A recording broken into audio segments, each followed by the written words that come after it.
The air inside the Sterling Hall smelled like money, truffle oil, aged wine, and the kind of quiet arrogance that only comes from charging $47 for a salad. Cordelia Ashford stood in the middle of the dining room, her apron twisted in her hands, watching 150 phones rise like a wave of judgment. Every lens pointed at her, every screen glowing with the promise of viral humiliation. Garrison Van Buren's face had gone the color of undercooked beef, his fingers stabbing the air between them like a weapon. The words came out wet and furious. "She stole my credit card. I demand she be searched, right now." The woman beside him, red hair, emerald dress, eyes that screamed regret, rose from her chair. Lorelei Hastings, Cordelia would learn later, though in this moment she was just another accessory in Garrison's theater of wealth. Her hand trembled as she pointed to his jacket. "Garrison, stop. The card is in your inside pocket, left side." The slap came before the words had fully registered. Lorelei's palm connected with Garrison's cheek with a crack that silenced the murmur of the crowd. 150 strangers held their breath. Cordelia's vision blurred at the edges. Her knees buckled, but she locked them, willing herself to stay upright. This was the precipice.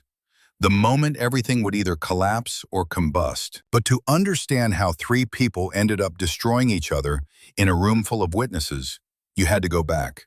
14 months. That's how long it took for a PhD candidate to become a waitress. For a woman with fluency in 3 dead languages to scrape by on tips and table scraps. For dignity to become a luxury she could no longer afford. The alarm on Cordelia's phone screamed at 5:45 in the morning, dragging her out of a dream where she still lived in Cambridge, where her dissertation was still possible, where her father could still speak. She silenced it and lay in the dark of her South Boston bedroom, 10 feet by 8 feet, barely large enough for the twin bed, and a bookshelf sagging under the weight of texts she hadn't opened in 4 years. The apartment she shared with Sarah Whitman, a phlebotomist at Mass General, smelled like burnt coffee and the mildew that grew behind the bathroom tiles, no matter how much bleach they poured. Cordelia dressed in the dark, black slacks held up by a safety pin, a white button-down with a frayed collar she kept hidden under her apron. The same pair of discount, non-slip shoes she'd been wearing for 11 months. The sole on the left had split 2 weeks ago. She glued it back together with superglue and prayers. Sarah was already awake, hunched over the kitchen table with a mug of instant coffee and a stack of medical bills. She looked up when Cordelia entered. "You okay?" Cordelia nodded, pouring herself coffee into a chipped mug. The silence between them was comfortable, the kind that came from 2 women who understood what it meant to be broke and exhausted in a city that demanded you be neither. Her phone buzzed on the counter. A text from Oak Ridge Care Facility lit up the screen. "Ms. Ashford, November account balance outstanding, $1,350. Payment required by Monday, November 18th, or transfer to state facility will proceed." Cordelia opened her banking app. The number stared back at her, cold and unforgiving. $412.67.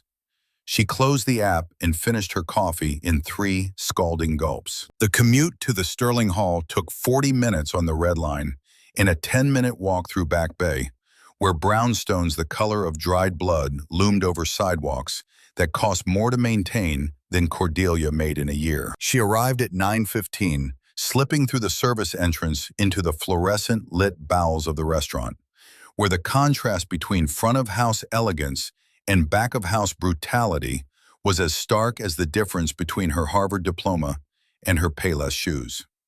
Phineas Crawford was already waiting.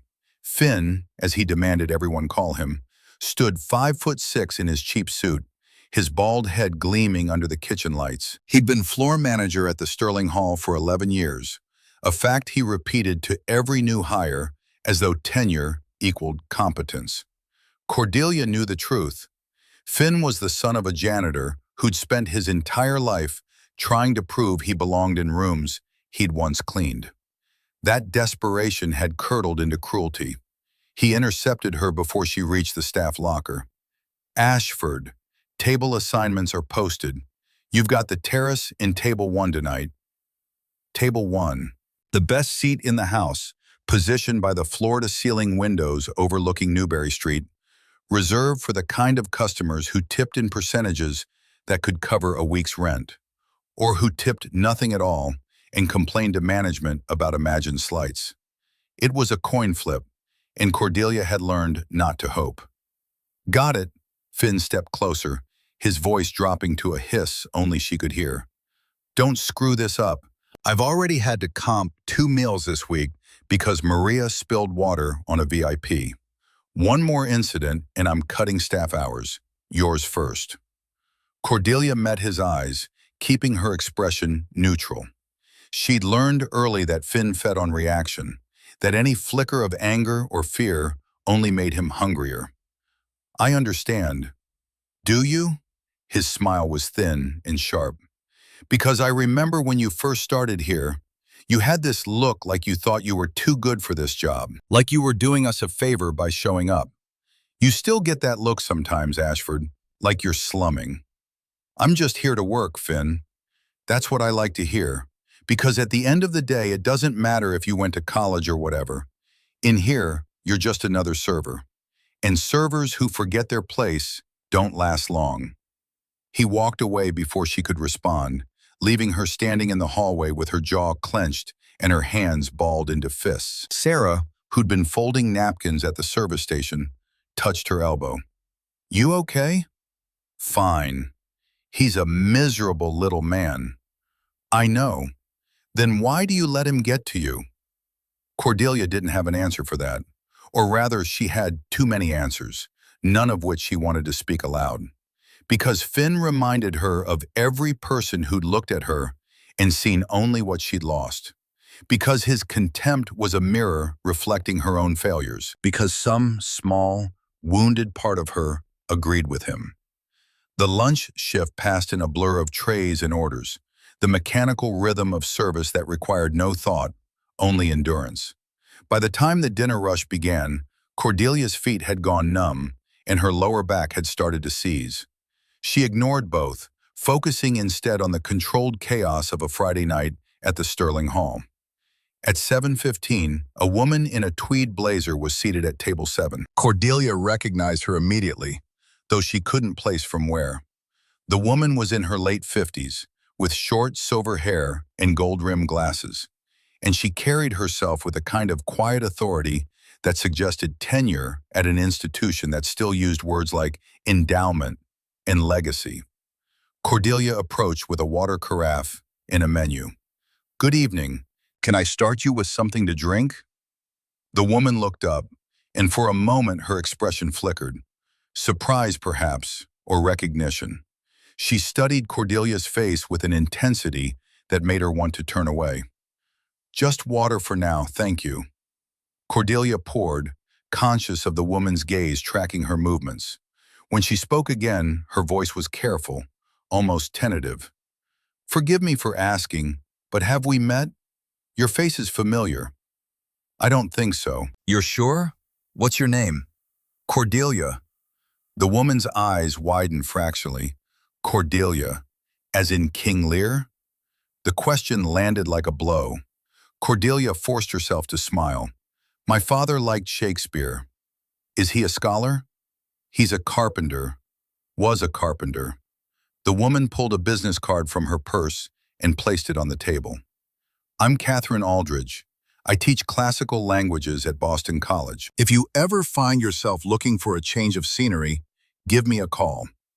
Cordelia picked up the card, her throat tight. She nodded and retreated before the conversation could continue, before Catherine could ask any more questions that would crack the careful armor she'd built around herself. In the back hallway, leaning against the wall beside the walk-in freezer, Cordelia let herself remember. Just for a moment, just long enough to feel the full weight of what she'd lost. 4 years ago, she'd been 25 and bulletproof. Harvard's Classical Languages department had accepted her into their PhD program with full funding, and her dissertation proposal, Semantic shift in Latin legal terminology from Cicero to Justinian had earned praise from Professor Edmund Hargrove, a scholar so eminent that his approval alone opened doors across academia. She'd spent 3 years buried in texts, building an argument that would reshape how historians understood the transmission of Roman law into medieval Europe. She'd been 6 months from defense when the call came. Springfield Memorial Hospital. Her father, Robert Ashford, had fallen from a scaffold on a construction site, 20 feet onto concrete, traumatic brain injury, shattered vertebrae, a list of damages so long the ER doctor had needed to check his notes twice. The surgery alone cost $60,000. The rehabilitation would cost more. And her father's insurance, the bare-bones plan he'd kept because premiums were cheaper than groceries, covered almost nothing. Cordelia had withdrawn from Harvard within a week. No tearful goodbyes, no promises to return. Just an email to Professor Hargrove explaining she had a family emergency and a one-way ticket to Ohio, where her father lay in a hospital bed, unable to speak, his eyes following her movements with desperate recognition. She'd sold everything she owned to pay the initial bills. Her laptop, her books, the small inheritance her mother had left her. It wasn't enough. It was never going to be enough. So she'd moved to Boston, where the cost of living was astronomical, but the restaurant scene paid better than anywhere in Ohio, and she'd taken the first job that offered steady hours and didn't ask questions about gaps in her resume. The Sterling Hall had hired her on the spot. That had been 4 years ago. 4 years of doubles and split shifts, of smiling at men who looked through her, of memorizing wine pairings and perfecting the art of disappearing. 4 years of watching the number in her bank account creep up just enough to cover her father's care before crashing back down to double digits. 4 years of living in the space between survival and collapse, with no room for anything else. The memory tasted like ash. Cordelia pushed off the wall and went back to work.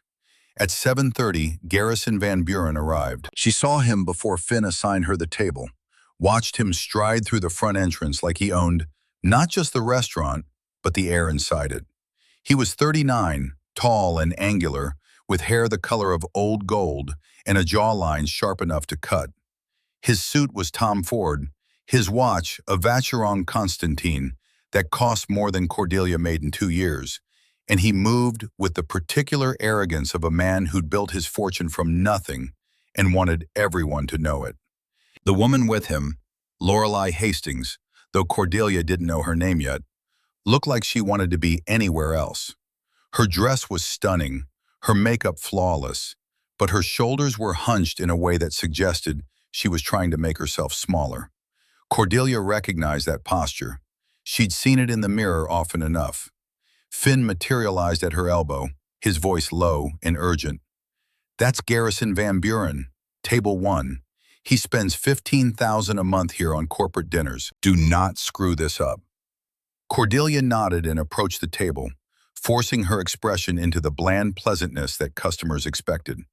She set down water glasses and opened her mouth to recite the evening specials, but Garrison spoke first. "Sparkling water, San Pellegrino, and the wine list, reserve collection, not the tourist garbage." He didn't look at her when he spoke, his gaze fixed on the menu in front of him. Cordelia's eyes flicked down to his shoes, Berluti, hand-stitched, and then to her own battered sneakers. The contrast was obscene. "Of course, sir." As she turned to leave, his voice followed her. "Look at those shoes. Payless clearance rack, I'd bet. These people come to Boston dreaming of making it and end up serving people like me. Tragic, really." Lorelei's voice was soft but firm. "Garrison, don't." "What? I'm just making an observation. It's not cruel if it's true." Cordelia kept walking, her face burning. Behind her, Lorelei's protest died into silence, and she knew with the certainty of someone who'd lived on the receiving end of casual cruelty, that Garrison had won that round. He always won. She returned with the wine list and a bottle of San Pellegrino, setting them on the table without a word. Garrison flipped through the list, his finger stopping on a Chateauneuf du Pape. This one, the 2015. Cordelia retreated to the wine cellar, pulled the bottle, $280, half her weekly tips, and brought it back to the table. She opened it with practiced efficiency, poured a sample into Garrison's glass, and waited. He swirled, sniffed, sipped. Then his face twisted into an expression of exaggerated disgust. "It's corked. This is vinegar. Are you incompetent, or do you just not care?" Cordelia's jaw tightened. She'd opened the bottle herself less than 3 minutes ago. The cork had been pristine, the wine perfect. She knew it the way she knew Latin declensions, with the certainty of someone who'd spent years studying the minutiae of things most people never noticed. "I opened it just now, sir. Perhaps it needs a moment to breathe." Garrison slammed his hand on the table. Silverware jumped. Conversations at nearby tables stuttered and died. "Don't lecture me about wine. Do you know who I am? Do you know how much I spend on wine in a year? More than you make in a decade, I guarantee it. And I don't need some waitress with a—" He paused, his eyes scanning her like she was an inventory sheet. "What is that accent anyway? Midwestern? You people come here and can't even pronounce French menu items properly." Finn appeared at Cordelia's elbow, his face pale. "Mr. Van Buren, I sincerely apologize. We'll bring you a new bottle immediately." "No, she will bring me a new bottle, and she'll apologize for wasting my time." Cordelia's hands were shaking. She folded them behind her back and forced the words out. "I apologize for any inconvenience, sir." "Better. Now go." She took the bottle and fled to the kitchen, where Chef Bernard Whitcomb, a granite-faced man in his 50s who'd trained at the Culinary Institute of America and had no patience for bullshit, tasted the wine and spat it into the sink. "Perfect. That man's a fraud." Cordelia leaned against the counter, willing her heart to stop racing. "He's a customer. He's a bully, and Finn's going to let him walk all over you because he's terrified of losing the account." "I know. You don't have to take this." "Yes, I do." She returned to the table with a new bottle, watching Garrison taste it with the same theatrical disdain. This time he accepted it without comment, and Cordelia allowed herself a small exhale of relief. But the reprieve was temporary. 20 minutes later, when she brought the appetizers, foie gras terrine for Garrison, heirloom tomato salad for Lorelei, he sent his back. "The texture is off. Tell the chef he's lost his touch." Bernard, when informed, went white with rage. But Cordelia delivered the message with Garrison's dismissive tone intact, and a new plate was prepared in furious silence. The rest of the meal proceeded in a series of minor humiliations. Water glasses refilled too slowly, napkins folded incorrectly, the ambient temperature 2 degrees too warm. Each complaint delivered with the precision of a man who'd perfected the art of asserting dominance through trivialities. And then, just when Cordelia thought she might survive the evening intact, Garrison leaned back in his chair and smiled. "You know, Lorelei, these places are all the same. They hire minimum wage workers, dress them up in black and white, and call it fine dining. It's a scam. Watch this." He turned to Cordelia, his expression shifting into something predatory. "Tell me, do you speak any languages other than English? This is supposed to be a high-class establishment, after all." Cordelia hesitated, every instinct screaming at her to lie. "A little, sir." "A little? How quaint. Let's test that, shall we?"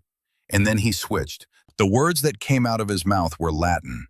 Not the simplified ecclesiastical Latin of church services, or the stilted phrases of high school textbooks, but Ciceronian Latin, the ornate and archaic dialect of the Roman Republic's golden age. His accent was atrocious, his grammar worse, but the intent was clear: to humiliate her in a language he assumed she wouldn't understand. "Audi me puella parva. Volo ut dicas quoquo quod desidero anatem, sed solum si cutis sit fragilis sicut vitrum." Et afer mihi aliud vinum, aliquid quod non sapiat sicut acetum. Intelligisne? Unlocor nimis celeriter pro parvo cerebro tuo. The restaurant went silent. Every eye in the room turned to watch. Lorelei's face had gone pale, her mouth open in a small O of horror. Garrison sat back, arms crossed, waiting for Cordelia to stammer and fail. But Cordelia didn't stammer. She didn't fail. For 5 seconds, she stood perfectly still. In those 5 seconds, she wasn't a waitress in a dying pair of shoes. She was a scholar defending her dissertation in front of a panel of experts. She was a woman who'd spent 10 years learning to parse the shifting semantics of dead languages. She was someone who'd sacrificed everything for the privilege of understanding the words Garrison Van Buren had just mangled. When she spoke, her voice was calm and cold, and the Latin that poured out was flawless. Domine, si vis uti conjunctivo imperfecto, ut me moveas, suadio ut conjugationes tuas recenseas. Petitio tua de anate notata est, quamquam cutim eius vitro comparare metaphora est Paulum inelegans. Poetis seculi unde vicissimi malis reservata. Garrison's smile faltered. Around them, the restaurant held its breath. Cordelia continued, her tone sharpening with each syllable.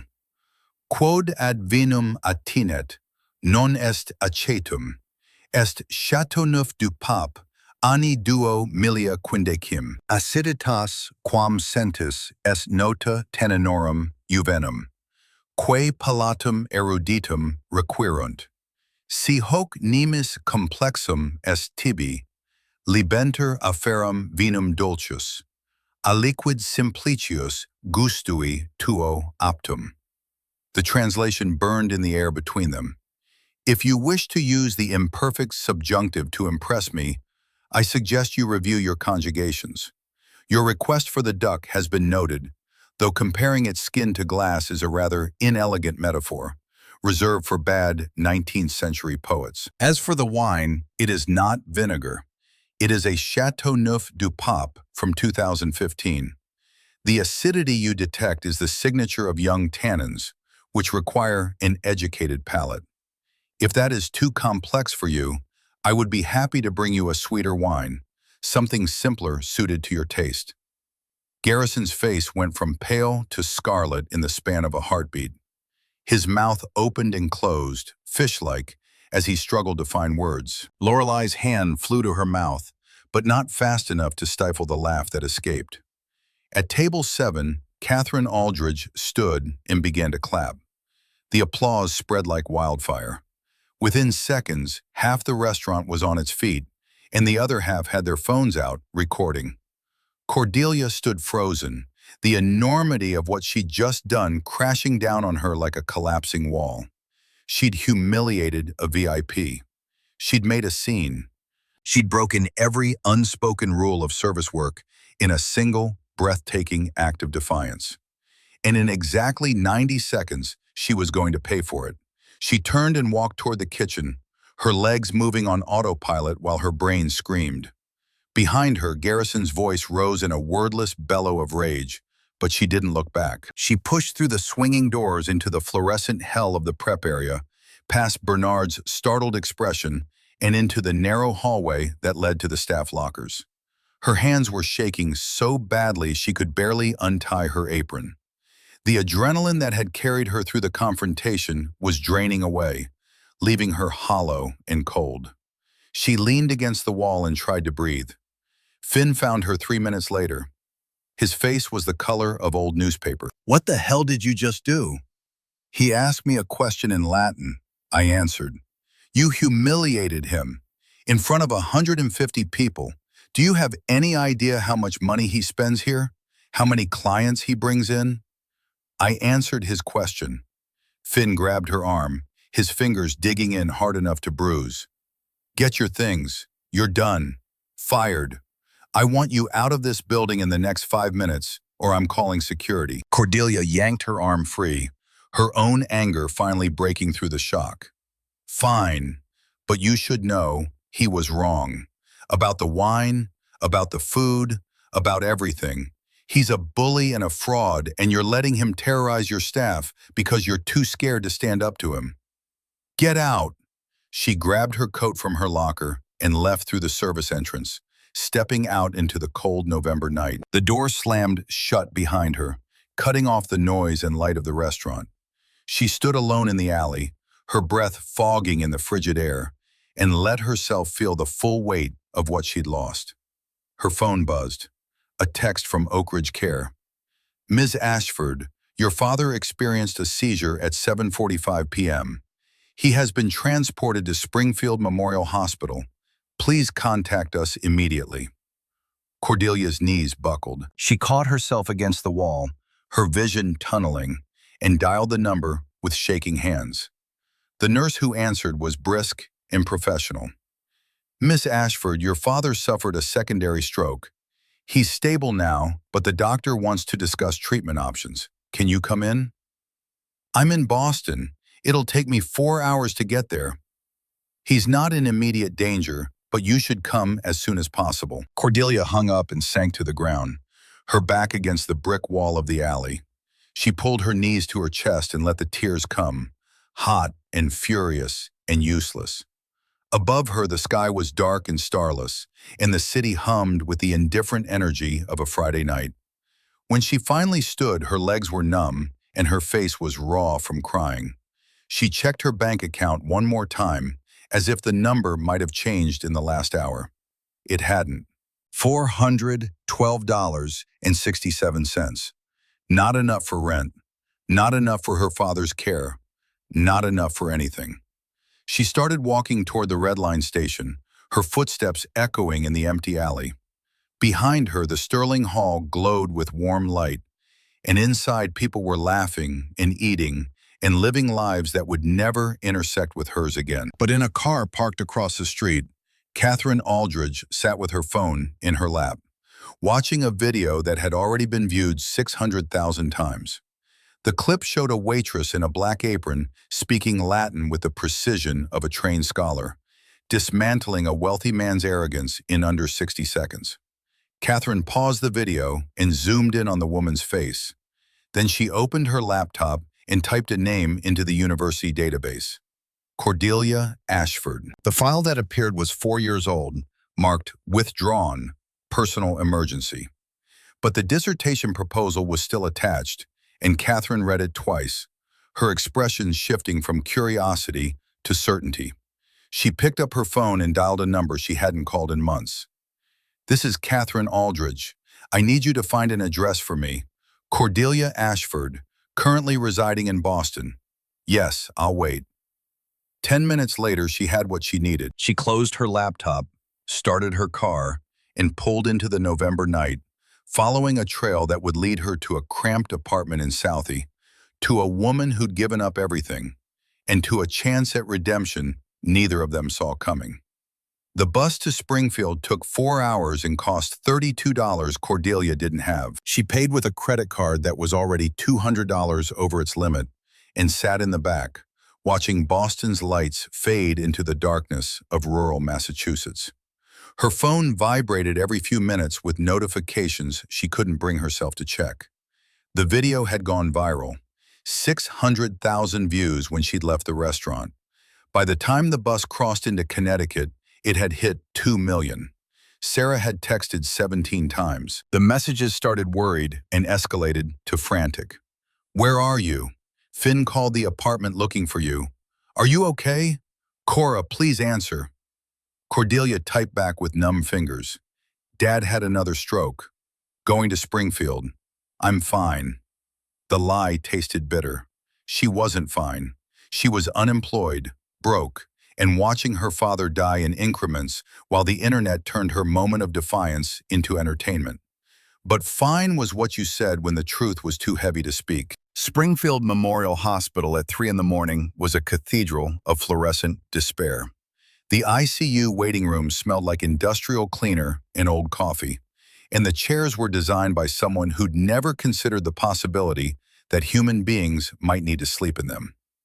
Cordelia found Dr. William Stroud hunched over a tablet at the nurse's station, his white coat rumpled and his hair standing in silver tufts. He looked up when she approached, his expression shifting into practiced sympathy. "Miss Ashford, your father is stable. The stroke was ischemic, confined to the left parietal lobe. We've administered TPA and he's responding, but the damage is cumulative. This is his second major event in 4 years. Can I see him?" "Of course, but I need to discuss something with you first." They moved to a consultation room barely larger than a closet. "Doctor." Stroud pulled up scans on his tablet, showing her the white blooms of dead tissue spreading across her father's brain like frost on glass. "The strokes are a symptom of an underlying condition, severe atherosclerosis complicated by uncontrolled hypertension. Without intervention, he'll continue to have these events. Each one will take more function. Eventually, one will be fatal." Cordelia's throat constricted. "What kind of intervention?" "Endovascular surgery. We go in through the femoral artery, place stents in the carotid and vertebral arteries to improve blood flow.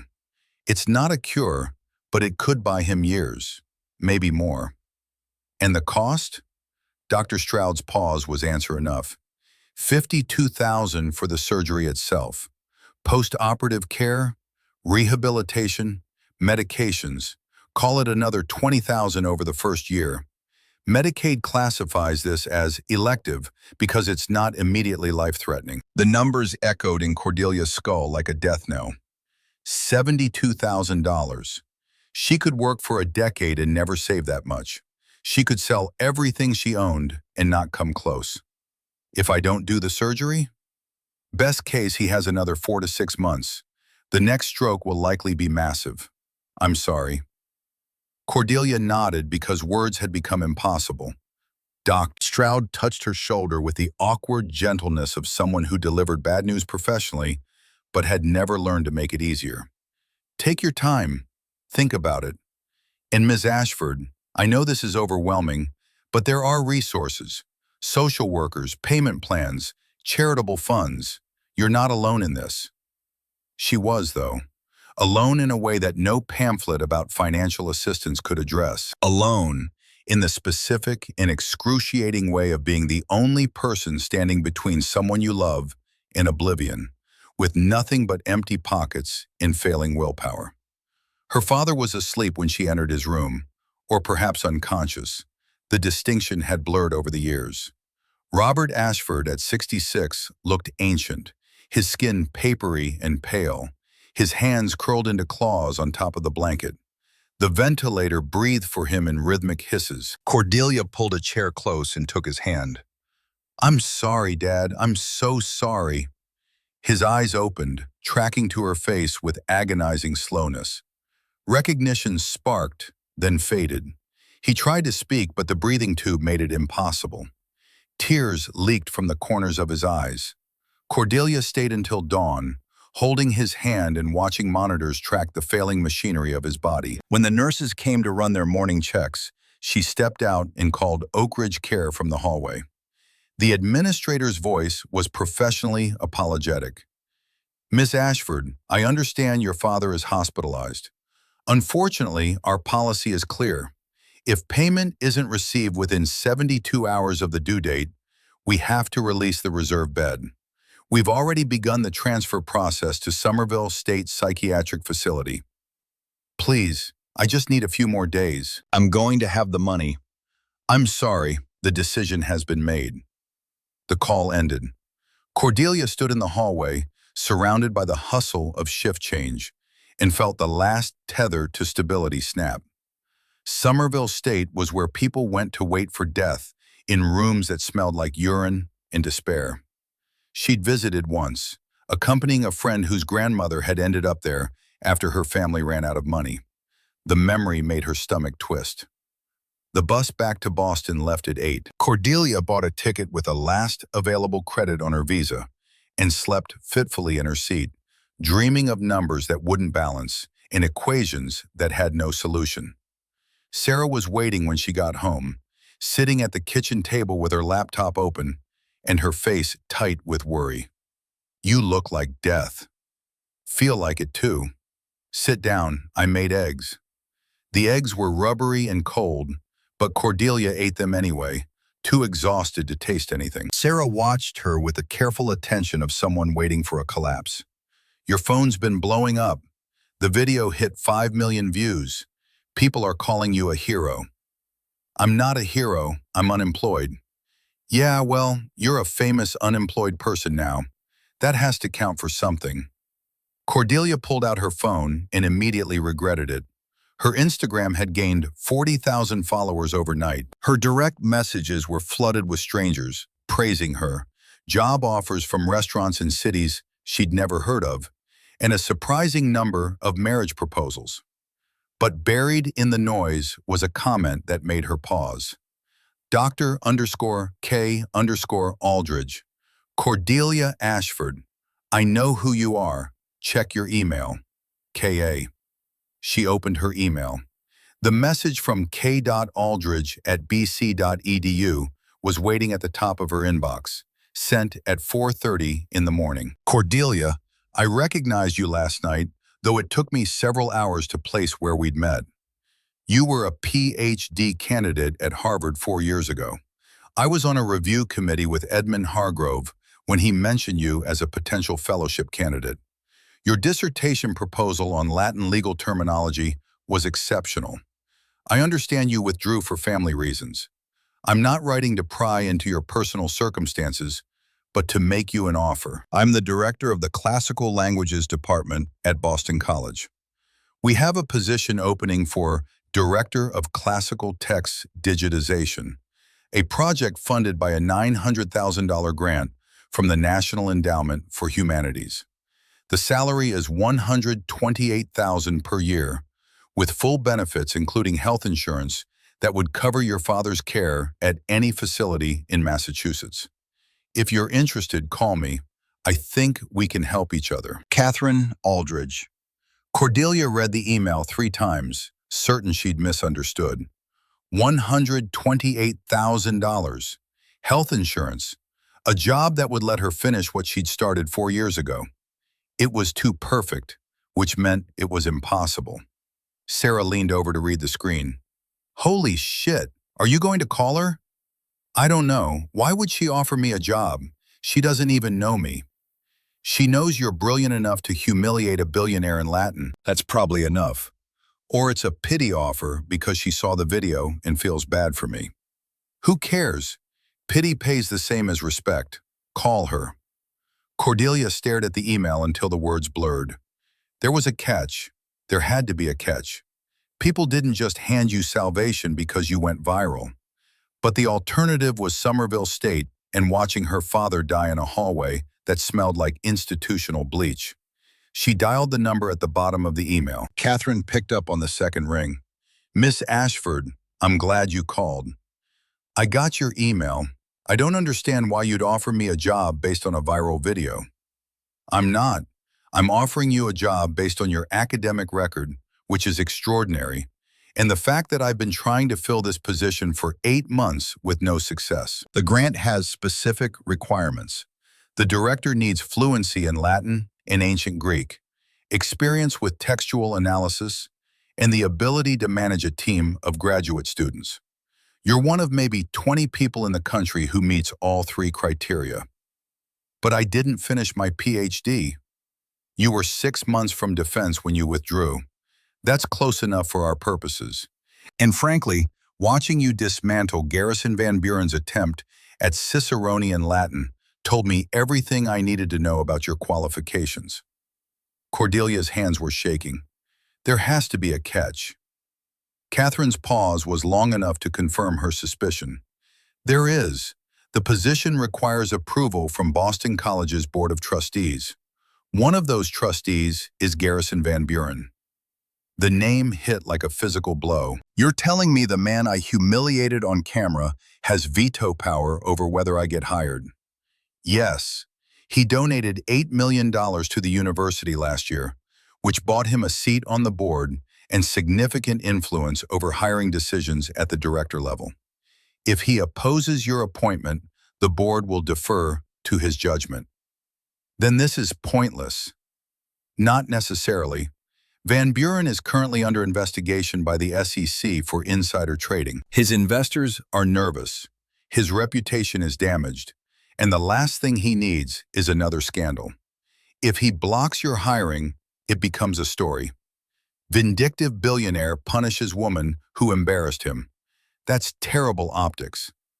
You want me to leverage his fear of bad publicity. I want you to meet with him, apologize for the incident, convince him you're not a threat. He's filed a lawsuit against the Sterling Hall for emotional distress, which is absurd but potentially costly for the restaurant. If you could persuade him to drop it, he might see you as someone who can make problems go away rather than create them. Cordelia closed her eyes. The thought of apologizing to Garrison Van Buren made her want to vomit, but the alternative was watching her father die while she scraped by on unemployment checks. If I do this, if I meet with him and he agrees, you can guarantee the job? Yes, I have the authority to make that offer contingent on board approval. And if Van Buren doesn't object, the board will rubber stamp it. Okay, I'll do it. Good, I'll arrange the meeting. Cordelia, I know this isn't easy, but you deserve this position, and your father deserves the care you'll be able to provide. Don't let pride get in the way of survival. The words stung because they were true. Pride was a luxury she'd lost years ago, somewhere between pawning her textbooks and learning to smile while men like Garrison treated her like furniture. The meeting was scheduled for Wednesday afternoon at Van Buren Capital's office in the financial district. Cordelia spent the intervening days in a fugue state, oscillating between rehearsing apologies and fantasizing about walking into the ocean. The video continued to spread, metastasizing across platforms until it had been viewed 23 million times. Think pieces appeared in The Atlantic and the New York Times. A feminist collective in Portland made T-shirts with her face on them. None of it felt real. Tuesday afternoon, her phone rang with a number she didn't recognize. She almost didn't answer, but something in the area code, 404, Georgia, made her pick up. Is this Cordelia Ashford? The voice was female, southern, tentative. Yes, who is this? My name is Lorelei Hastings. I was at the Sterling Hall on Friday. I was with Garrison Van Buren. Cordelia's grip on the phone tightened. I remember. I need to talk to you, not over the phone. Can we meet? Why would I meet with you? Because I have information you need. About Garrison, about what he did to your company, about why he's really terrified of you. Please, I'm staying at the Liberty Hotel. There's a coffee shop in the lobby. Tomorrow at 2? The call ended before Cordelia could refuse. She stood in her kitchen, staring at her phone, trying to parse what Lorelei Hastings could possibly know about a company that had died 4 years ago. Verbatech.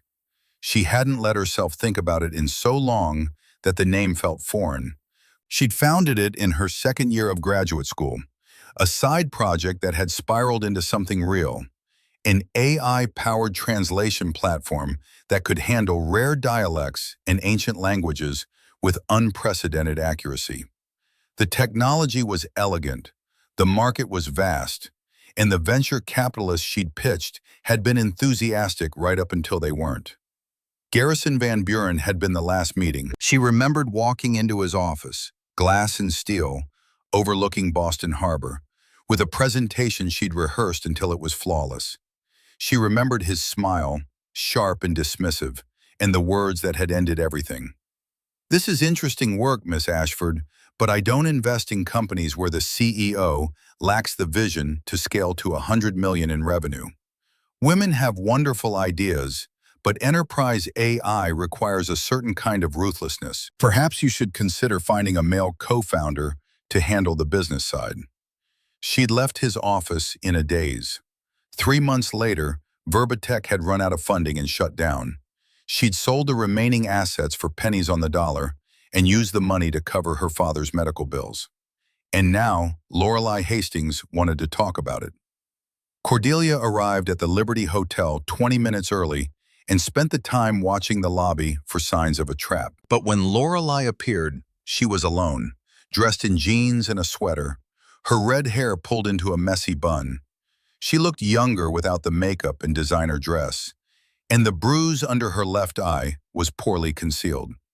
They sat at a corner table. Lorelei ordered coffee she didn't drink, her hands wrapped around the cup like she needed the warmth. "Thank you for coming," Cordelia waited. "I left Garrison the night of the restaurant. I haven't spoken to him since." "Why are you telling me this?" Lorelei reached into her purse and pulled out a USB drive. "This is everything. Emails, financial records, internal memos. I had access to Garrison's work laptop because I used to do legal research for him from home. After Friday, I copied his entire hard drive before I left." She pushed the drive across the table. Cordelia didn't touch it. "What's on it?" "Proof that Garrison and his COO, Thaddeus Whitlock, stole the source code from Verbatech in 2019. They hired a contractor to breach your servers and extract your algorithms. 3 months later, they invested $7 million in a competing startup called Syntax AI and provided them with your stolen technology." The words landed like punches. Cordelia's vision tunneled. "That's impossible. We had security." "They paid someone $50,000 to get around it. The emails are all there. Garrison knew it was illegal, but Tad convinced him it was worth the risk. They figured you'd never find out because you were too busy dealing with your father's medical bills to investigate why your company failed." Cordelia picked up the USB drive with numb fingers. "Why are you giving this to me?" Lorelei's laugh was bitter. "Because Garrison is an abuser, not just emotionally, physically. The night after your video went viral, he came home drunk and blamed me for not defending him. He said I made him look weak by laughing. Then he hit me." She pulled down the collar of her sweater, revealing bruises that disappeared beneath the fabric. "This wasn't the first time, but it was the last. I packed a bag and left, and I've been hiding in hotels ever since because I'm terrified he'll find me. But I want him to pay, not just for what he did to me, but for everyone he's ever hurt. And you're the only person I know who might be angry enough to actually do something with this information." Cordelia stared at the drive, her mind racing through implications. If Lorelei was telling the truth, and the bruises suggested she was, then Garrison hadn't just humiliated her, he'd destroyed her company, stolen her work, and profited from it. And he'd done it with the casual cruelty of someone who believed consequences were for other people. "What do you want me to do with this?" "Sue him. Report him to the FBI. I don't care. Just make sure he loses everything the way he made you lose everything." "I can't afford a lawyer." "Then find one who'll work pro bono. This is a slam-dunk case: corporate espionage, intellectual property theft, fraud. Any lawyer with a pulse would take it." Cordelia closed her fist around the drive. "If I do this, it'll destroy any chance I have of getting the job at Boston College. Garrison will never approve my hiring if I'm suing him." "Then you have a choice. Take the safe route, apologize, get your job, and let him win. Or burn it all down and make him face what he's done. I can't tell you which to pick. But I can tell you that men like Garrison only stop when someone makes them." They sat in silence while Cordelia's world reorganized itself around this new center of gravity. Everything she'd believed about why Verbatech failed had been a lie. It wasn't her inexperience or her gender or the market timing. It was theft. Deliberate, calculated theft. "There's something else you should know." Lorelei's voice had dropped to barely above a whisper.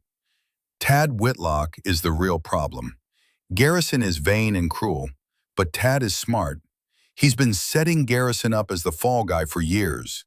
All the incriminating emails sent from Garrison's account. All the illegal transactions authorized with Garrison's credentials. Tad's been planning to take over the company since the beginning, and he's built a paper trail that makes Garrison look like the mastermind, while Tad looks like an innocent employee. Why would Garrison let him do that? Because Tad has leverage. Garrison comes from poverty, His father was a coal miner in West Virginia. He spent his entire... Tad keeps him in line with the threat of exposure. And now? Now Garrison is weak. The SEC investigation, the viral video, investors pulling out. He's vulnerable. Tad's going to move against him soon. And if you get in the way, Tad will destroy you too. Lorelei stood, leaving her untouched coffee on the table. She left without saying goodbye. Cordelia sat alone with a USB drive, feeling the weight of decisions she hadn't asked for and couldn't avoid. That night, she met with Catherine Aldridge at a bar near Boston College. Catherine ordered wine. Cordelia stuck with water. Between them on the table, the USB drive sat like a grenade with the pin half pulled. Catherine examined it without touching. "You're sure the files are legitimate?" Lorelei Hastings was Garrison's girlfriend for 2 years. She had access to his work computer. She has no reason to lie. She has every reason to lie if this is some kind of setup. Garrison could be using her to bait you into making... You can if you want the job. The bluntness was startling. Catherine took a sip of wine before continuing. "I'm not trying to be cruel. I'm trying to be realistic. You're broke, your father is dying, and you have no leverage. Garrison Van Buren has $800 million and an army of lawyers. Even if the files prove corporate espionage, the legal battle will take years and cost more than you'll ever have. Meanwhile, you'll be unemployed, blacklisted, and watching your father deteriorate in a state facility. So I should just let him win. I'm saying you should pick your battles. Get the job, secure your father's care. Then, when you're stable, you can decide whether revenge is worth the cost." Cordelia picked up the USB drive and turned it over in her hands. The logic was sound. The smart play was to swallow her anger, take the job, and survive. But survival had started to feel like another word for surrender, and she was so tired of giving up pieces of herself to stay afloat. "What would you do?" Catherine's smile was sad. "I'd like to think I'd fight, but I've never been in your position, so I don't actually know. What I do know is that martyrdom is overrated. Dead heroes don't change the world. Survivors do." The words settled into Cordelia's chest, heavy and cold. She thought about her father in his hospital bed, about the look in his eyes when he recognized her, about the finite number of times she'd see that recognition before it disappeared forever. She thought about Verbatech, about the late nights and the brilliant algorithms and the future that had been stolen from her. And she thought about Garrison Van Buren, sitting in his glass tower, confident that wealth insulated him from consequences. She made her decision. "Set up the meeting with Garrison. I'll apologize, but I'm keeping the files. And if he tries anything, if he blocks my hiring or comes after me again, I'm taking everything on this drive to the FBI." Catherine nodded slowly. "Fair enough. The meeting is tomorrow at 4, his office in the financial district. Don't be late, and for God's sake, don't wear those shoes." The next afternoon, Cordelia stood outside Van Buren Capital, wearing her only blazer and a pair of flats Sarah had lent her. The building was a monument to finance capitalism, all glass and steel and security checkpoints. She signed in at the lobby, received a visitor badge, and took the elevator to the 42nd floor. Garrison's office was exactly as she remembered. Floor-to-ceiling windows overlooking Boston Harbor, furniture that cost more than most cars, a desk the size of her apartment. He sat behind it, looking exhausted in a way that money couldn't fix. The arrogance was still there, but it had frayed at the edges. "Miss Ashford, sit." She sat. The chair was deliberately low, forcing her to look up at him. A power play so obvious it was almost quaint. "I assume you're here to apologize." "I am. What happened at the restaurant was unprofessional. I let my emotions get the better of me, and I'm sorry." Garrison leaned back, studying her. "You humiliated me in front of 150 people. That video has been viewed 30 million times. Do you have any idea what that's done to my reputation? I imagine it's been difficult." Difficult, that's an understatement. "I've had investors pull $200 million in funding. My board is talking about replacing me, and all because you couldn't handle a simple question in Latin without turning it into a spectacle. Cordelia bit down on the response forming in her throat. Apologize. Get the job. Survive. I understand your frustration. If there's anything I can do to make this right, there is. Boston College is considering hiring you for some academic position. I'm on the board. I have veto power. I'm aware. Then you understand that whether you get that job depends entirely on whether I believe you've learned your lesson. So tell me, Ms. Ashford, have you? The question hung in the air between them, loaded with threat and contempt. Cordelia met his eyes and saw not just cruelty, but fear. He was cornered, and cornered animals bit. I've learned that pride is expensive, and I can't afford it. Something in Garrison's expression shifted. Satisfaction, maybe, or relief. He opened a drawer and pulled out a document. Sign this. It's a non-disclosure agreement. You will not discuss the incident at the Sterling Hall with anyone, including the media. You will not reference it on social media or in interviews. Violation results in a $750,000 penalty. In exchange, I'll withdraw my objection to your hiring and drop the lawsuit against the restaurant. Cordelia took the NDA, scanning the dense legalese.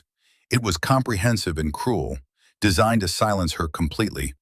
But it was also her ticket to survival. She was reaching for a pen when the office door opened. Thaddeus Whitlock entered without knocking, his expression pleasant and his eyes sharp. He was younger than Cordelia expected, mid-40s, with dark hair and the kind of forgettable face that made him easy to underestimate. Garrison, sorry to interrupt. We have a situation with a Dennison account that needs your immediate... He stopped when he saw Cordelia, and his smile widened. Miss Ashford, what a pleasure. I'm Tad Whitlock, Chief Operating Officer. I've been looking forward to meeting you. The way he looked at her made Cordelia's skin crawl. This was the man Lorelei had warned her about. The architect of Garrison's destruction. The thief who'd stolen Verbatex technology and framed his boss for it. Mr. Whitlock, I just wanted to say that video was extraordinary. The way you handled Garrison's little Latin test, chef's kiss. I've watched it probably 20 times. Garrison's jaw tightened. Tad, we're in the middle of something. Of course, of course. I'll just be a moment. Tad turned back to Cordelia, his expression shifting into something approximating sympathy. I heard you're applying for a position at Boston College. Wonderful institution. Though I should mention the board has some concerns about hiring someone with such a high public profile. Controversy can be distracting in an academic setting. The threat was clear. Cordelia forced herself to smile. I appreciate the concern. Just something to keep in mind. Garrison's been very generous with BC over the years, and I'd hate to see that relationship complicated by an unfortunate hiring decision. Anyway, I'll let you two finish up. He left, and the temperature in the room seemed to drop 10 degrees. Garrison stared at the closed door, his face pale.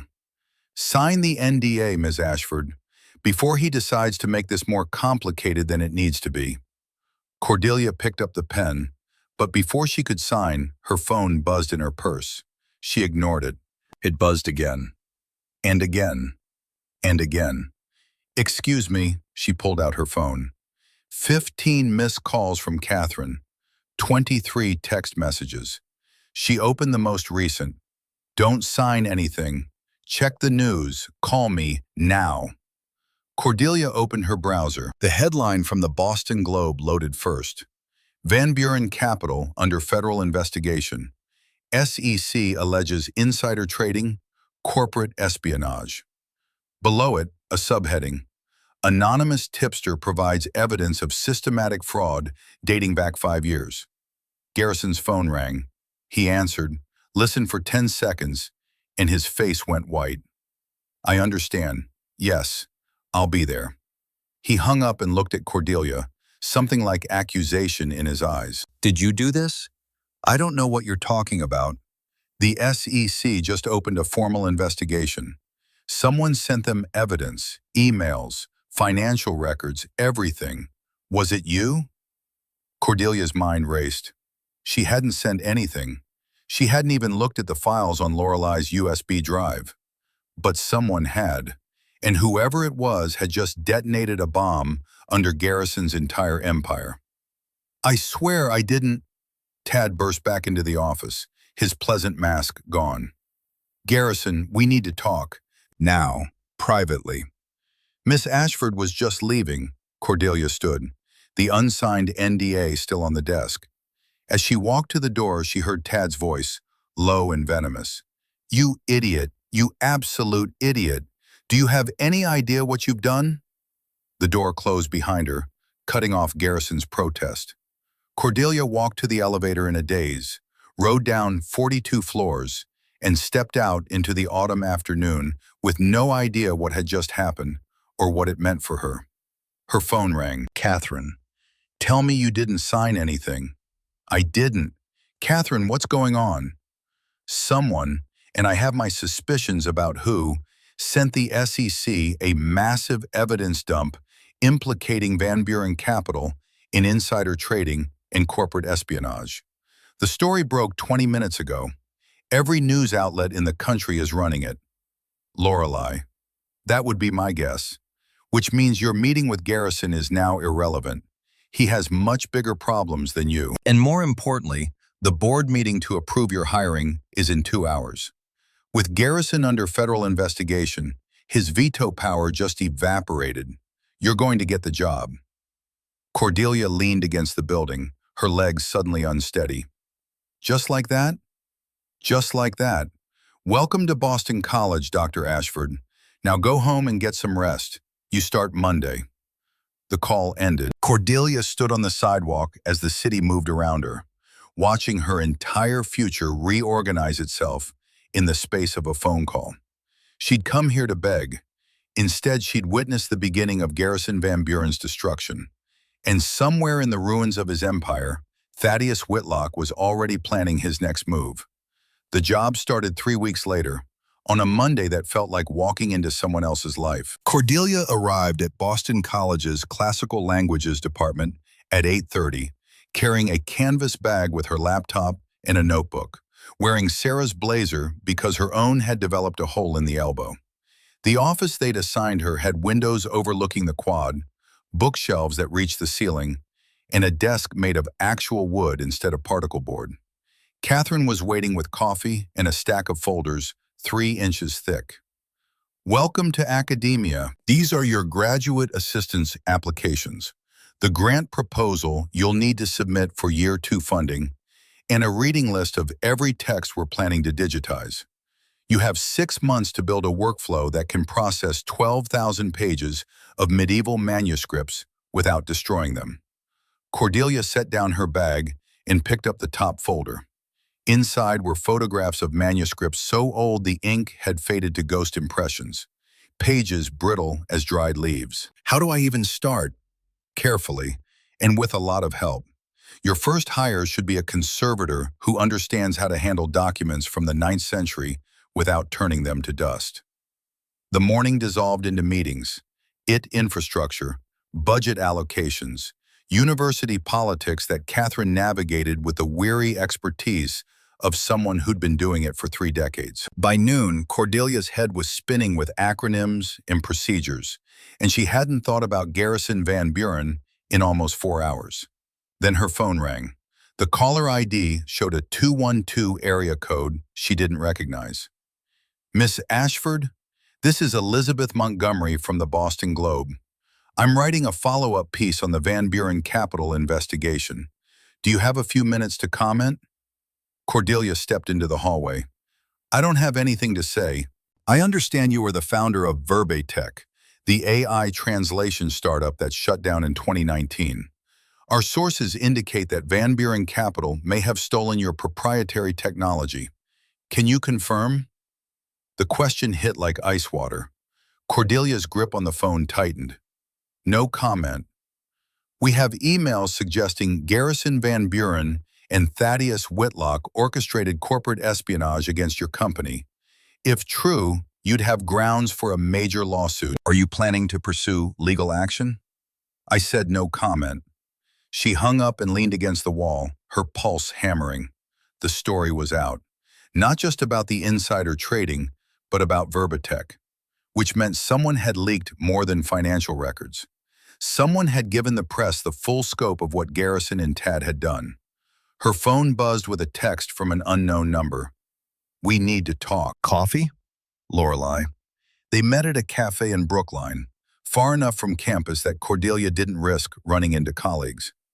Lorelei looked thinner than she had a week ago, dark circles under her eyes and fading bruises on her collarbone that makeup tried unsuccessfully to hide. She ordered tea and didn't drink it. I'm sorry. I didn't mean for the press to get involved this quickly.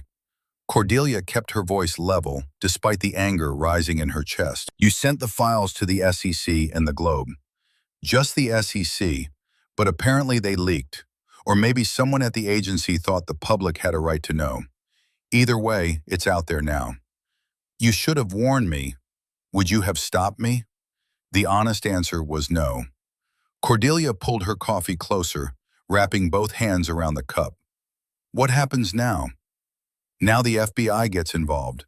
Corporate espionage is a federal crime. They'll subpoena everything. Van Buren's servers, his emails, financial records going back a decade. If the evidence holds up, Garrison and Tad are both looking at prison time. And what about me? You'll probably be asked to testify, but you're not in any legal danger. You're the victim here. Victim. The word sat wrong in Cordelia's mouth. Victims were passive, helpless. She'd been neither. She'd fought to save Verbatech, worked 100-hour weeks trying to find funding, pitched to every investor who'd take a meeting. The company had failed not because she'd given up, but because someone had sabotaged it from the outside. There's something else you should know. Lorelei's hands were shaking. She pressed them flat against the table. Tad called me last night. He knows I'm the one who sent the files. How? Because I'm the only person who had access to Garrison's laptop and a reason to destroy him. Tad's not stupid. He's already figured out that I'm the leak. What did he say? That I'd made a mistake. That Garrison was just the first domino, and once he falls, Tad will make sure I fall with him. He said he has evidence that I helped Garrison with the insider trading. Emails I sent, transactions I processed. He's going to frame me as an accomplice. Cordelia's stomach turned. Is it true? Did you help him? I did legal research. I formatted documents. I didn't know what I was doing was illegal until after the fact. But Tad's good at making innocent actions look criminal if you arrange them the right way. Then you need a lawyer. I have one. She says it's complicated. The best defense is to cooperate fully with the FBI, turn over everything I have, and hope they believe I was just as much a victim as anyone else. But if Tad gets to them first and plants the idea that I was complicit, she didn't finish the sentence. She didn't need to. Cordelia finished her coffee, the caffeine doing nothing to settle her nerves. This was spiraling beyond anything she'd anticipated. What had started as a confrontation at a restaurant had metastasized into federal investigations, potential prison sentences, and two people, Garrison and Lorelei, whose lives were coming apart in real time. Why did you really send the files? Lorelei's laugh was hollow. Because I spent 2 years being terrified of him. 2 years walking on eggshells, apologizing for things that weren't my fault, making myself smaller so he'd feel bigger. And when I finally left, when I finally got away, I realized I was still scared, still looking over my shoulder, still letting him control me even though we weren't in the same room anymore. She met Cordelia's eyes. I wanted him to be afraid for once. I wanted him to know what it feels like to watch everything you've built collapse because someone more powerful decided you didn't deserve it. Was that petty? Probably. Do I regret it? Ask me again when this is over. They parted outside the cafe. Cordelia watched Lorelei disappear into the crowd, a woman who'd traded one kind of fear for another, and wondered if there was any version of this story where everyone didn't end up damaged. The FBI came to Cordelia's office on Thursday. Two agents in suits that looked identical, except for the stitching, carrying briefcases and polite smiles that didn't reach their eyes. Catherine sat in on the interview at Cordelia's request, her presence a buffer against the questions that came methodically, relentlessly. Special Agent Rebecca Morrison did most of the talking. We're investigating allegations of corporate espionage and intellectual property theft related to Verbatech. Can you walk us through what happened with your company? Cordelia recounted it in a voice that sounded detached, even to her own ears. The founding of Verbatech, the technology they developed, the funding rounds that fell through, the meeting with Garrison where he told her women lacked the vision for enterprise AI. The company's collapsed 3 months later. Did you have any indication at the time that your technology had been stolen? No, we assumed we'd failed because we couldn't secure funding. It wasn't until last week that I learned Van Buren Capital might have been involved. Agent Morrison made notes on a yellow legal pad. We've obtained emails between Garrison Van Buren and Thaddeus Whitlock discussing the acquisition of your source code. We've also identified a contractor who was paid $50,000 from a Van Buren Capital shell account around the same time your servers were breached. Did you notice any unusual activity on your systems in late 2019? Cordelia thought back. Verbatech had been a scrappy operation, 4 people working out of a shared office space in Cambridge. Their security had been decent, but not bulletproof. If someone with real skills had wanted in, they could have managed it. We had a server crash in November, lost about a week's worth of logs. Our CTO said it was a hardware failure, but we couldn't afford a forensic analysis to confirm. That crash was likely when the breach occurred. Your CTO, Daniel Brooks, where is he now? I don't know. We lost touch after the company shut down. The questions continued for 2 hours, circling back over the same territory until Cordelia felt scraped raw. When the agents finally left, Catherine poured them both whiskey from a bottle she kept in her desk drawer. You did well. I feel like I'm being pulled into something I can't control. That's because you are. Federal investigations have their own momentum. The best thing you can do is cooperate and stay out of the way. Cordelia sipped the whiskey, letting it burn away the residue of the interview. The silence stretched comfortable until Catherine spoke again. Abby used to do that too, carry everything alone until the weight became unbearable. I kept telling her to ask for help, but she was convinced that needing help meant she was weak. I'm sorry I remind you of her. Don't be. It means I get a second chance to say the things I should have said the first time. Like, you don't have to do this alone. And sometimes the bravest thing isn't pushing through, it's admitting you need support. Cordelia nodded, her throat tight. The weight of being someone's second chance at getting it right felt heavier than any grant proposal or federal investigation. The weekend brought news that Garrison Van Buren had been forced to take a leave of absence from his own company. The board had voted unanimously, citing the ongoing investigation and the need to protect shareholder value. Thaddeus Whitlock was named interim CEO. Cordelia read the announcement on her laptop while eating cereal from a chip bowl. The comments section was predictably vicious, a mixture of schadenfreude and conspiracy theories. But buried in the noise was a post from a username she recognized, Verbatech CTO. You already know what they did to Verbatech, but what if I told you we weren't the only ones?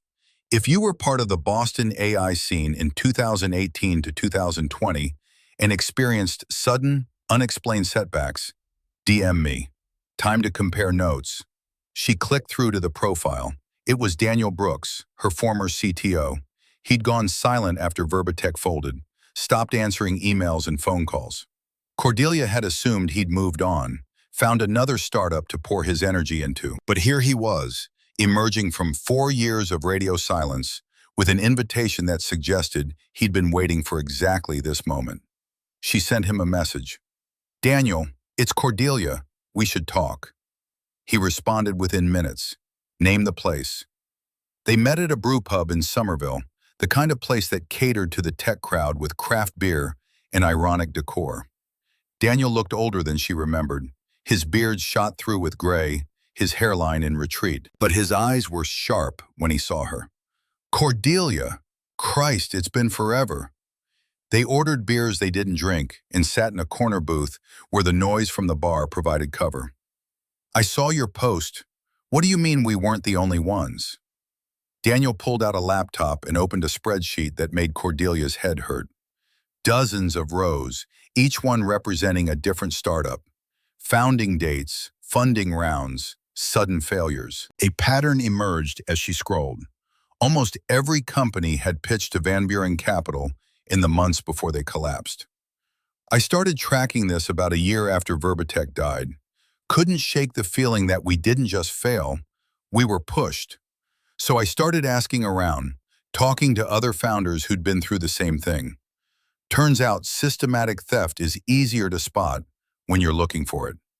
He highlighted 3 companies in particular. LexiCode, neural networks for legal document analysis, pitched to Van Buren in January 2019, went bankrupt by April. 3 months later, a company called Juris AI launches with nearly identical technology. Guess who their lead investor was? Van Buren Capital. Exactly. Same pattern with MediTranslate and Quantum Parse. All of them pitched, all of them folded, all of them got cloned by companies Van Buren funded immediately afterward. Cordelia's hands had gone cold. This isn't just theft, this is predatory. Tad Whitlock's hunting ground. I did some digging, carefully, because I didn't want to end up disappeared, and every one of these thefts traces back to contractors Tad hired. Garrison signed the checks, but Tad orchestrated everything. He'd identify promising technology, steal it, then fund a competitor while the original company collapsed from lack of resources. Why hasn't anyone reported this? Because proving it requires resources most failed founders don't have. By the time your company dies, you're broke and exhausted and just trying to survive. The idea of taking on a billionaire with unlimited legal resources? Forget it. Easier to move on and pretend it was bad luck. Daniel closed the laptop. But now the FBI's involved. Now there's blood in the water. If you're planning to go after them, or better yet, Tad specifically, I want in. I've got 4 years of research and about a dozen founders who'll testify if subpoenaed. Cordelia thought about Catherine's advice to stay out of the way, to let the investigation run its course. Then she thought about Verbatech, about the late nights and the brilliant code, and the future that had been stolen not through competition, but through calculated sabotage. What would we need to make a case? A lawyer who specializes in corporate litigation and isn't afraid of powerful people. Someone who can take this spreadsheet and turn it into a class action lawsuit that buries Tad Whitlock under so much legal paper he never sees daylight again. I might know someone, she texted Lorelei. Do you still have your lawyer? I need to talk to her. The response came back immediately. When and where? The lawyer's name was Patricia Hennessy, and she worked out of an office in Cambridge that smelled like old books and ambition. She listened to Cordelia and Daniel's pitch for 90 minutes without interrupting, making notes in a shorthand that looked like a foreign language. When they finished, she leaned back in her chair. This is a strong case. Multiple victims, clear pattern of behavior, documentary evidence. But you need to understand what you're signing up for. Tad Whitlock is not Garrison Van Buren. Garrison's a frontman. Arrogant, sloppy, easy to provoke. Tad is a strategist. If you come at him, he'll come back harder. We're already exposed. The FBI has the files. The story's public. The FBI's building a criminal case, which is separate from civil litigation. What you're proposing is a class action lawsuit for damages, financial compensation for the companies Tad destroyed. That means years of depositions, motions, appeals. It means your life becomes a matter of public record. Every mistake you've ever made, every questionable decision, it all gets dragged into court and examined under a microscope. Cordelia met her eyes. How much would it cost? I'd take it on contingency, 30% of whatever we recover. But you'd need to cover filing fees and expert witnesses, maybe 50,000 up front. 50,000. Cordelia had saved 4,000 from her first 2 months' salary at Boston College. Money she'd been planning to use for her father's care. The number was still impossible. Daniel cleared his throat. I can cover 20. I've been saving for something like this. We find 8 other founders willing to chip in 4,000 each. We're there. Patricia made another note. Then here's what happens. You file the lawsuit, Tad's lawyers file a motion to dismiss. We argue it should proceed. Judge rules in our favor or doesn't. If we get past that stage, discovery starts. That's where we subpoena Van Buren Capital's records and start building the full picture of what they did. Tad will fight every step, try to bury us in paperwork and delay tactics. But if we're persistent and the evidence is as strong as you say, we might actually win. And if we lose, then you've spent years of your life on a vendetta that cost you money you didn't have and got you nothing but a reputation as someone who can't let go. On the other hand, doing nothing guarantees Tad gets away with it. Your choice. Cordelia looked at Daniel, who nodded. The decision wasn't hard. Letting Tad Whitlock walk away with no consequences would be acid in her throat for the rest of her life. Let's do it. Patricia smiled, and for the first time, Cordelia saw the predator underneath the professional exterior. Good. Let's burn this fucker down. The lawsuit was filed 3 weeks later. The headlines wrote themselves. Verbatech founder sues Van Buren Capital for corporate espionage, seeks $50 million in damages. Cordelia's phone exploded with interview requests, most of which she declined. The few she accepted, she kept her answers clinical and precise. No emotion, no drama, just facts and a quiet fury that translated well to print. Tad's response came through his lawyers. A motion to dismiss arguing that the claims were speculative, the evidence circumstantial, and the whole thing a transparent attempt to profit from Garrison Van Buren's legal troubles. The motion was 37 pages of dense legal argumentation that boiled down to a single message. Prove it. The hearing was scheduled for January. Cordelia spent December buried in work, trying to build the digitization project while simultaneously preparing for legal depositions. Her graduate assistants were brilliant and patient, which was fortunate because she kept forgetting their names and confusing manuscript cataloging systems. Catherine covered for her in faculty meetings, deflecting questions about whether the lawsuit was a distraction from Cordelia's academic responsibilities. Let them complain. You're doing more in 4 months than the previous director did in 2 years. Christmas came and went in a blur. Cordelia visited her father at Oak Ridge, now fully covered by Boston College's insurance. Robert was stable, lucid enough to recognize her, unable to speak, but able to squeeze her hand when she talked about work. The doctors said the surgery had bought him time. How much, they couldn't say. Maybe a year, maybe 5. Maybe he'd outlive them all out of pure stubbornness. On New Year's Eve, Cordelia got a call from Patricia. The judge denied the motion to dismiss. We're going to trial. The words didn't register at first. Cordelia was in her apartment, watching fireworks through the window while Sarah got drunk on cheap champagne. Say that again. Judge ruled in our favor. Tad's lawyers tried to argue we didn't have standing, but we presented enough evidence of harm that the case gets to proceed. Discovery starts in 2 weeks. Cordelia sat down hard on the couch. Trial. Real, actual trial, where she'd have to testify under oath about Verbatech and Garrison and everything that had happened. Where lawyers would dissect her life looking for inconsistencies and weaknesses. What happens now? Now we prepare. I'm going to need everything.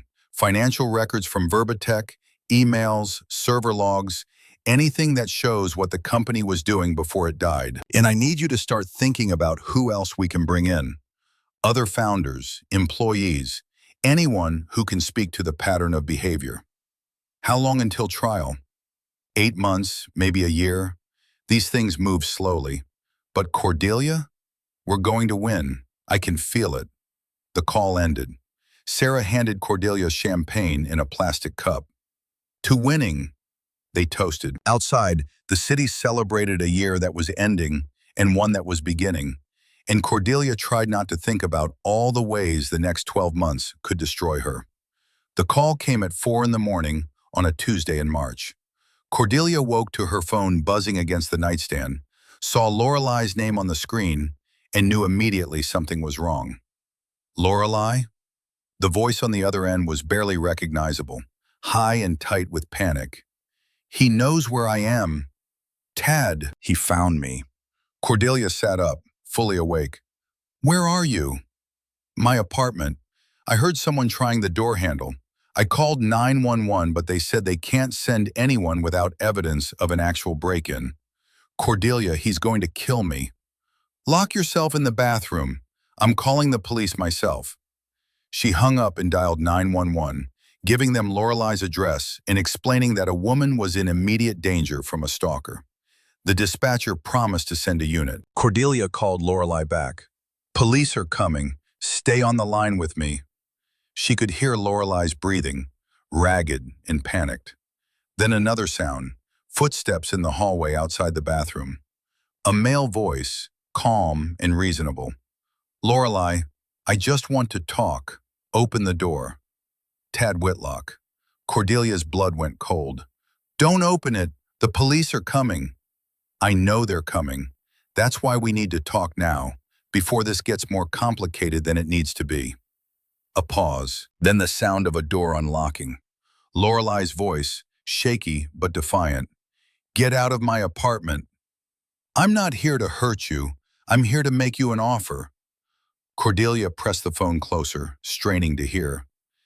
You sent the FBI everything you had on Garrison. That was smart, vindictive, but smart. Unfortunately, you also implicated yourself. Those emails you think prove Garrison was the mastermind? They also show you facilitated transactions you knew were illegal. That's a lie, is it? Because I have copies of correspondence where you explicitly asked Garrison if certain trades violated SEC regulations. That's called willful blindness. That's jail time. I was trying to protect him. The FBI won't see it that way. They'll see a lawyer who helped her boyfriend commit fraud. But here's the thing. I can make that evidence disappear. I can testify that you were an unwitting pawn, that Garrison manipulated you, that you had no idea what he was really doing. All you have to do is withdraw your cooperation with the FBI and sign a statement saying you fabricated the evidence you provided. You want me to commit perjury. I want you to survive. Because if you don't take this deal, I guarantee you're going to prison right alongside Garrison. And Cordelia Ashford, she'll be next. I have emails showing she knew about the Verbatech theft before she filed her lawsuit, which makes her lawsuit fraudulent. I'll bury you both. Cordelia's hands were shaking. She wanted to scream into the phone, to tell Lorelai not to listen, but she forced herself to stay silent. Lorelai's voice came out steady. Get out. You're making a mistake. I've made a lot of mistakes. Believing you was the biggest one. Now get the fuck out of my apartment before the police get here and I tell them you broke in. The sound of footsteps retreating, a door closing. Lorelai's breathing, still ragged but slowing. He's gone. Are you okay? No, but I'm not giving him what he wants. The police arrived 6 minutes later. They took statements, photographed the door handle where Tad had touched it, and promised to file a report. But without evidence of forced entry or physical assault, there was nothing they could charge him with. Cordelia stayed on the phone until Lorelai's hands stopped shaking. You need to leave Boston. Go somewhere he can't find you. I'm not running anymore. If he wants to threaten me, let him do it in court where the FBI can watch. Lorelai, I'm done being afraid. He took 2 years of my life. He doesn't get another day. The call ended. Cordelia sat in the dark of her bedroom, staring at the phone, and realized that the fight they were in wasn't just legal. It was existential. Tad Whitlock wasn't trying to win a lawsuit. He was trying to erase everyone who threatened him. and he had the resources to do it methodically and thoroughly. She called Patricia at 7, waking her. Tad broke into Lorelei's apartment last night, tried to coerce her into recanting her testimony. Patricia was silent for a beat. Did she record it? No. Then it's her word against his. But this changes things. If Tad's desperate enough to threaten witnesses directly, he's scared. Scared people make mistakes. We need to push harder, faster, force him to react before he can plan. How? By going public. Every founder Tad destroyed, every employee who witnessed the thefts, we bring them all forward at once. Flood the media with stories until the narrative becomes impossible to control. Make Tad the villain he actually is. Cordelia thought about what that meant. Exposure, scrutiny, becoming the face of a crusade against corporate corruption. Everything she tried to avoid when she'd first taken the job at Boston College. But Catherine's words came back to her. Sometimes the bravest thing isn't pushing through, it's admitting you need support. And if fighting meant building a coalition, then that's what she'd do. Let's do it. The press conference was held on the steps of Boston's federal courthouse on a gray March morning. Cordelia stood at the podium with 9 other founders, each one representing a company Tad Whitlock had systematically destroyed. Patricia did most of the talking, laying out the pattern of theft and fraud in language stark enough to make headlines, but careful enough to avoid slander. Cordelia spoke for 3 minutes, her prepared remarks condensed into a statement that felt both true and insufficient. 4 years ago, I built a company that could have changed how we understand language. It died not because the technology failed or the market wasn't ready, but because someone with more power decided they wanted what we'd created and didn't want to pay for it. What happened to Verbatech wasn't unique, it was systematic. And today we're here to say that systematic theft deserves systematic consequences. The cameras flashed. Reporters shouted questions she didn't answer. By noon, the story was everywhere. Cable news, tech blogs, social media. The narrative Tad had tried to control had slipped his grasp. And in its place was something he couldn't buy or threaten away. The testimony of people who refused to stay silent. That night, Cordelia got a text from an unknown number. "You've made your choice, now live with it." She didn't respond. She forwarded the message to Patricia and the FBI, added Tad's number to her block list, and poured herself a glass of wine that tasted like victory and gasoline. 2 weeks later, Thaddeus Whitlock was arrested. The FBI had accumulated enough evidence to charge him with wire fraud, conspiracy to commit corporate espionage, and witness intimidation. Garrison Van Buren was arrested the same day on related charges, though his lawyers immediately began negotiating a plea deal. The trial was set for September. 8 months away. 8 months of preparation, depositions, media scrutiny, and waiting for the other shoe to drop. Cordelia threw herself into work, digitizing manuscripts with a focus that bordered on obsession. Her graduate students learned to recognize when she was processing something difficult. She'd go silent for hours, communicating only through terse emails and edited documents. Catherine gave her space, but checked in regularly, making sure she ate and slept, and occasionally remembered to talk to other human beings. In June, Robert Ashford spoke his first words in 4 years. Cordelia was visiting on a Sunday, reading to him from a collection of Shakespeare sonnets he'd loved when she was young. She finished sonnet 116 and looked up to find him watching her. Cordelia.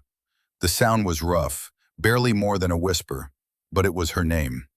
Cordelia dropped the book and grabbed his hand. "Dad?" Proud, so proud. She dissolved into tears, pressing her forehead against his hand, while he stroked her hair with fingers that barely worked. The doctors had warned her that the speech therapy had created new neural pathways, but they were fragile, temporary structures that might not hold. She understood what that meant. These words might be the last ones she ever heard from him, so she memorized the sound of his voice saying her name, the weight of pride in those 2 syllables, and held on to them like a lifeline. September arrived with the weight of accumulated dread. The trial was scheduled to last 6 weeks, an eternity of testimony and cross-examination, and watching lawyers dissect her life for a jury of strangers. Patricia had prepared her as well as anyone could, running mock examinations until Cordelia could recite her answers in her sleep. But knowing the questions didn't make the stakes any less terrifying.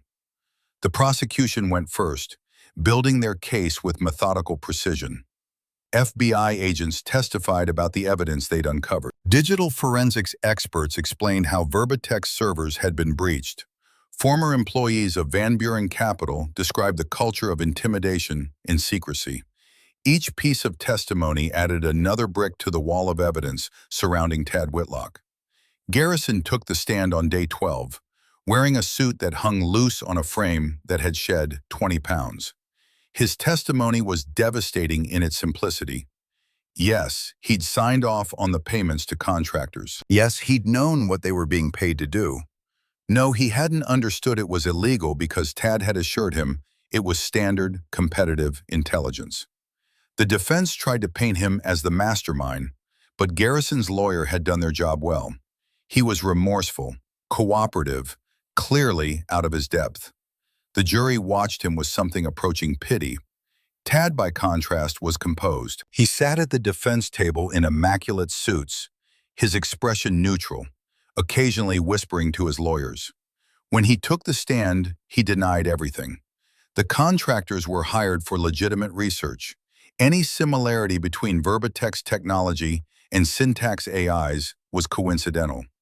Garrison had acted alone, exceeded his authority, and Tad had been as shocked as anyone to discover what had been done in the company's name. It was a masterclass in deflection, and for 3 days it almost worked.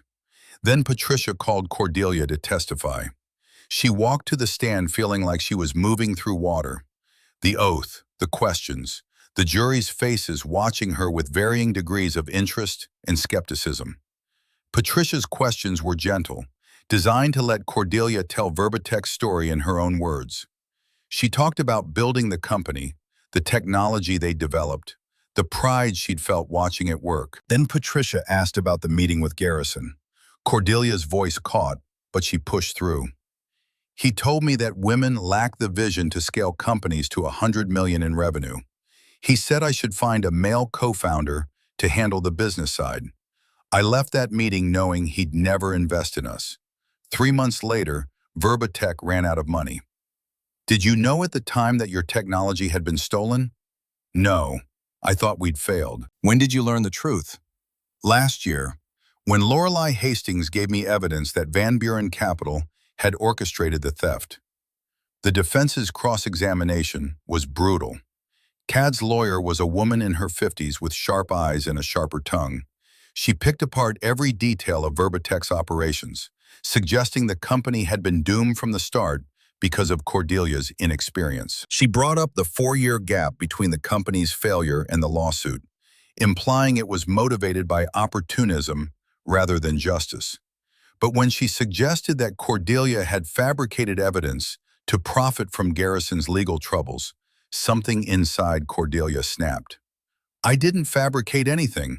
Your client stole my work and destroyed my company.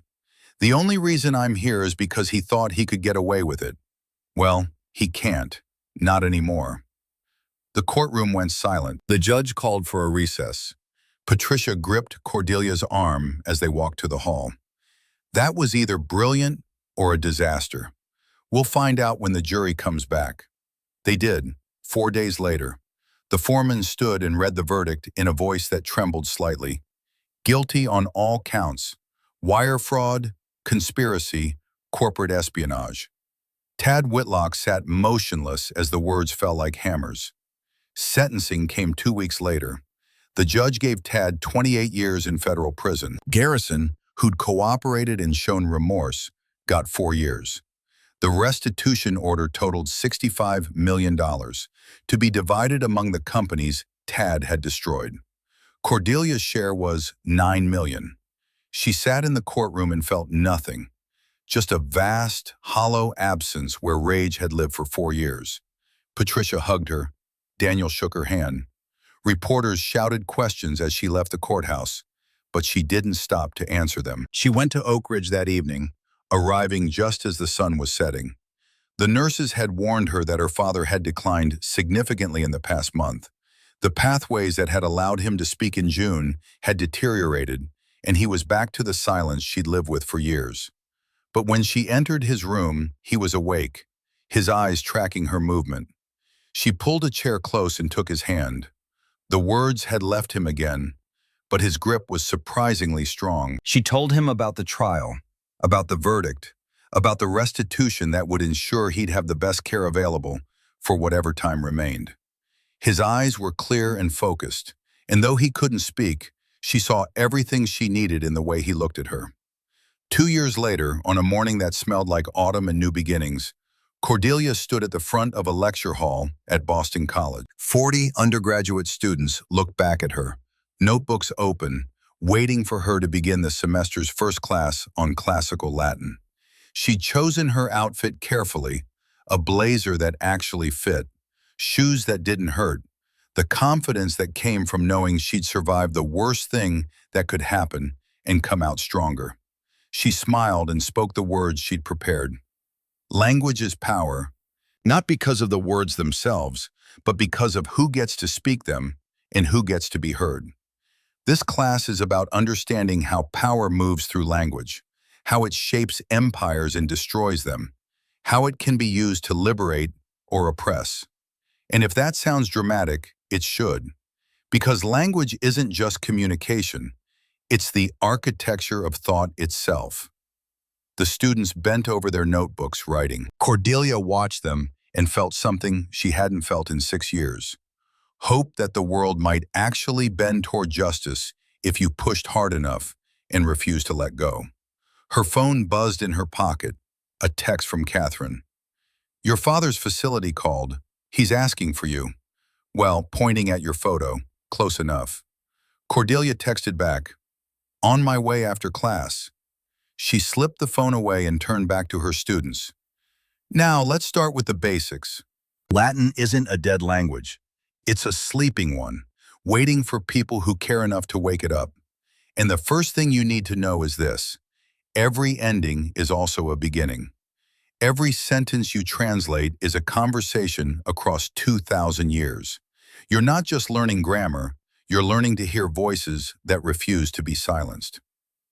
Outside, the trees were turning gold. Inside, a woman who'd once lost everything was teaching the next generation how to recognize theft when they saw it, and fight back with the only weapons that truly mattered: knowledge, persistence, and the stubborn refusal to be erased. The world hadn't given her justice, she'd taken it. And in doing so, she'd learned the most important lesson language had to teach. Some words, once spoken, can never be unsaid. Some battles, once won, change everything that comes after. She was no longer the waitress who'd been humiliated in a restaurant.